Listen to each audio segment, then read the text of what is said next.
Gregory hits 100 as lower order saves Somerset. The hosts are still battling hard for superiority in Group 2, the top 3 separated by just 6 points.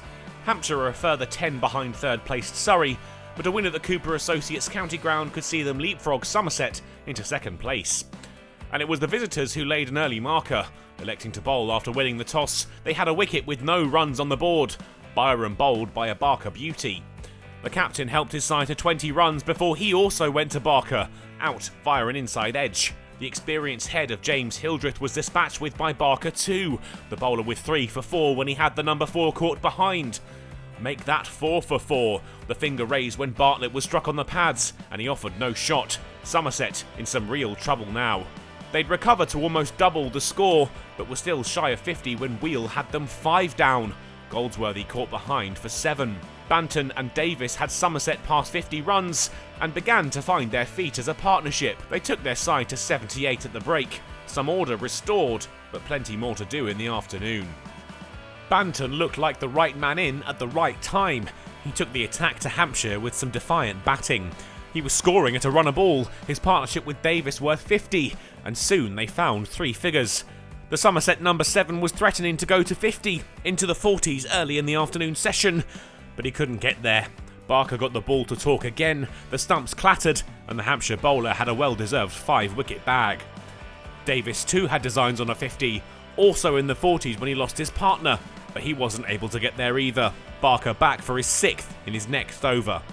Lewis Gregory and Roloff van der Merwe looked to try and hold steady for Somerset, and did so to some success. The score ticked past 150, a foothold for the side established, even if they only had 3 wickets in hand.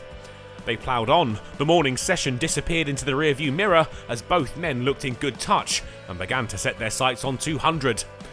Gregory had been flying, and with his 8th 4, ticks over to 50 runs, their partnership now threatening to reach 100.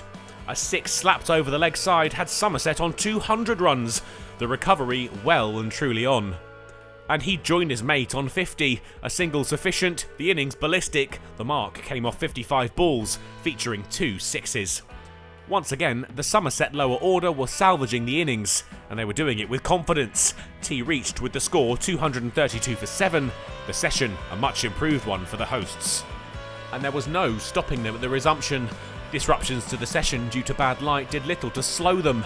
They ploughed their way past 250 and had moved beyond recovery and into taking their opponents to task.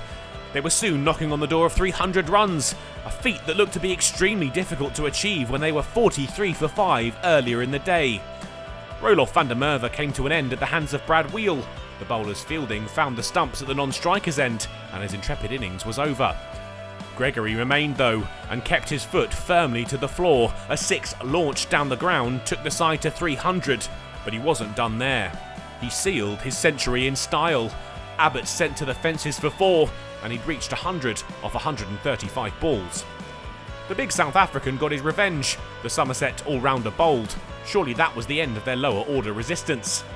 Not if Marchand de Lange had anything to say about it. 16 runs smashed from Abbott's 3 subsequent deliveries, including these 2 towering 6s. He and Davey raced past 350, but finally Gloucestershire brought the innings to an end. De Lange out to Wheel, caught on the pull.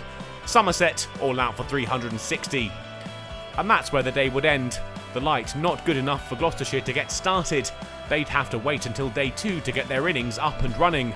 Time for them to digest the quite remarkable fight back they just witnessed.